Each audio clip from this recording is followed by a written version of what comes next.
I have a very big RSS feed on my laptop, and it's a little bit different from the typical business reading. So a lot of people are reading Wall Street Journal and Business Insider, but with tech, if it's hit Wall Street Journal, you're way too late. My name is Treadwell Singfield. I'm a first-year MBA student here at the Simon Business School at the University of Rochester. I'm studying marketing, computer and information systems, and strategy. I first interviewed with Google was at Consortium's orientation program, or OP. And there are a series of Googlers, and how it works, you can talk to different folks from different backgrounds. But I chose to talk to the technical Googler. A lot of that had to do with I wanted to understand the dynamics of the technical skills that I needed to succeed in the industry and at Google.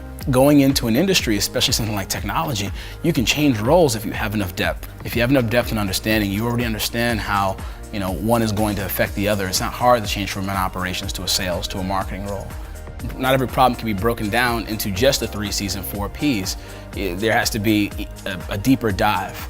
And that's where the analytics piece comes in. That's one of the strongest things that Simon does, is saying, all right, well, this is the problem you're trying to solve. This is how you've built your issue tree or whatever have you out of what's actually causing this problem or what your hypothesis of what's causing it.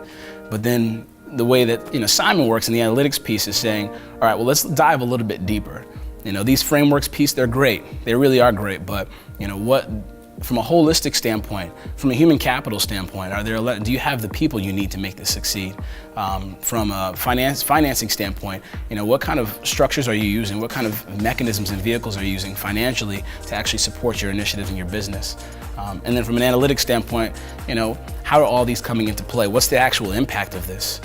So maybe you're not getting the most efficient return on whatever your investment or your project is. And I've only been in Simon for a few months, but it definitely has changed the way you think.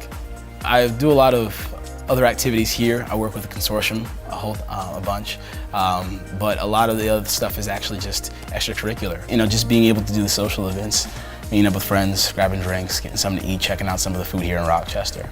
I think the social aspects of the MBA experience are very important. These are folks who are going to be in your life, hopefully, for a long period of time. And the other piece is professionally. A lot of times when companies are trying to assess candidates, whether it's for an internship or a full-time offer, they're trying to do the airplane test. If I was stuck in an airport with you for a long period of time, would I actually enjoy being around you? To actually get that call back from Google for the internship offer, it was exciting, it was nerve-wracking, it was intense. So the call had been set up ahead of time, but I wasn't sure if it was actually going to be, if I was getting the offer at first. But I got the call, and I was told that I was offered the internship, and then of course they go into the logistics piece, but he gave me a good amount of time for the celebration piece. The first thing he asked is, are you sitting down or standing up? It's different when you've made this trajectory and this plan, and this is a big part of you being able to get from point A to point B in your life and career. So it was a big moment because it showed me all the work that I had put in, all the preparation, preparing for the interview process, the questions, the types of questions, whether they were going to be maybe more situational or case or behavior. You just don't know going into those interviews. They don't give you an outline of saying this is what you prepare for. It's not like a class. So there were a lot of unknowns. So it was just kind of the first gratification that I had of like, all right, this MBA was a great idea. This is paying off big.